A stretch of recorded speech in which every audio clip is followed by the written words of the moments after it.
We're in our third week of the impeachment trial right now. After thousands of documents to be reviewed, over a dozen witnesses that we've heard, and well over 100 video testimony clips that we've gone through, we're nearing the end. The country is deeply divided on multiple issues right now, and the impeachment trial is both a symptom of our times and another example of our division. The nation didn't have an impeachment inquiry for almost 100 years, until 1868, with the partisan impeachment of Andrew Johnson. Another impeachment wasn't conducted for over 100 years after that, when the House began a formal impeachment inquiry into President Nixon with an overwhelming bipartisan vote of 410 to 4. But just a little over 2 decades later, there was another partisan impeachment process with President Clinton, when he was impeached on an almost straight partisan vote. Tomorrow, I will join many others and to vote to acquit the President of the United States. His actions certainly do not rise to the level of removal from office. This is clearly another one of our partisan impeachments, now the third in our history. Over the past 3 years, the House of Representatives has voted 4 times to open an impeachment inquiry, once in 2017, once in 2018, and twice in 2019. Only the second vote in 2019 actually passed and turned it into an actual impeachment inquiry. For 4 months, the country's been consumed with impeachment hearings and investigations. First, rumors of issues with Ukraine arose on August the 28th, when Politico wrote a story about U.S. aid being slow-walked for Ukraine. And then in September the 18th, when the Washington Post released a story about a whistleblower report that claimed President Trump pressured an unnamed foreign head of state to do an investigation for his campaign. Within days of the Washington Post story, before the whistleblower report came out, before anything was known, Speaker Pelosi announced the House would begin hearings to impeach the president, which led to a formal House vote to open an impeachment inquiry on October the 31st and a formal vote to impeach the president on December the 18th. The House sent over 2 articles of impeachment, asking the Senate to decide if the president should be removed from office and barred from running from any future office in the United States. One on abuse of power, the second on obstruction of Congress. Let me take those 2 in order. The abuse of power argument hinges on 2 things. Did the President of the United States use official funds to compel the Ukrainian government to investigate Joe Biden's son and his work for the corrupt natural gas company in Ukraine, Burisma? And did the president withhold a meeting with President Zelensky until President Zelensky agreed to investigate Joe Biden's son? To be clear, the theory of the funds being withheld from Ukraine in exchange for an investigation doesn't originate from that now infamous July the 25th call. There's nothing in the text of the call that threatens the withholding of funds for an investigation.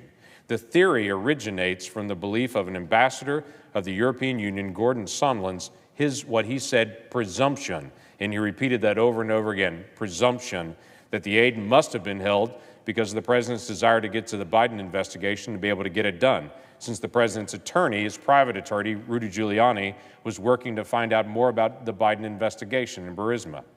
Ambassador Sondland told multiple people about his theory, but when he actually called President Trump and asked him directly about it, the president responded that there wasn't any quid pro quo. He just said he wanted the president of Ukraine to do what he ran on and to do the right thing. Interestingly enough, that's the same thing that President Zelensky said, and his defense minister said, and his chief of staff said. The aid was held because there was a legitimate concern about the transition of a brand new president in Ukraine in his administration in the early days of his presidency. An unknown on the world stage was elected, President Zelensky, on April the 21st. His swearing-in date was May the 21st. During his swearing-in, he also abolished Parliament and called for snap elections. No one knew what he was going to do or what was going to happen. Those elections happened July the 21st in Ukraine, where an overwhelming number of President Zelensky's party won in Parliament. There was an amazing transition in a relatively short period of time in Ukraine. And there were a lot of questions. I would tell you, I was in Ukraine in late May of 2019, and our State Department officials there certainly had questions on the ground on the rapid transition that was happening in Ukraine. It is entirely reasonable for for there to be able to be a pause at that time period. Those concerns were resolved by August and early September, when the new parliament started passing anti-corruption laws, and Vice President Pence sat down face-to-face with President Zelensky on September the 1st in Poland to discuss their progress on corruption and their progress on getting other nations to help supply more aid to Ukraine. As for the meeting with the president, that being withheld, as I just mentioned, the Vice President of the United States met with President Zelensky on September the 1st. That meeting was originally scheduled to be with the President of the United States, and all the planning had gone into it, and there's documentation for that there was a meeting happening between President Zelensky, which is actually the place and date that he asked for, to meet with President Trump. Except in the final moments of that, in the final days leading up to it, Hurricane Dorian approached the United States, and that meeting had to be called off with the president while he stayed here, and so the vice president went in his stead. There was no quid pro quo in a meeting.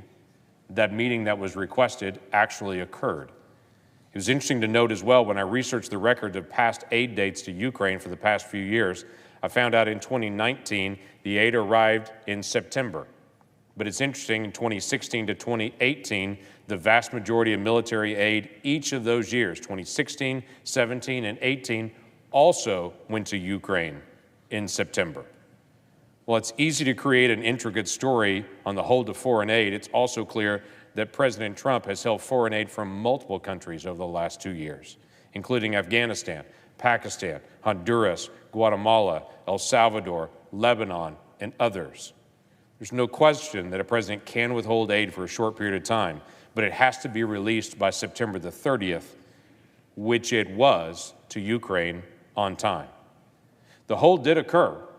There are messages back and forth to be able to hold, but it's entirely reasonable to have the hold, and it was such a short period of time, and the aid arrived at the same time it usually did each of the past 3 years, that the Minister of Defense for Ukraine actually stated that the hold was so short they didn't even know it.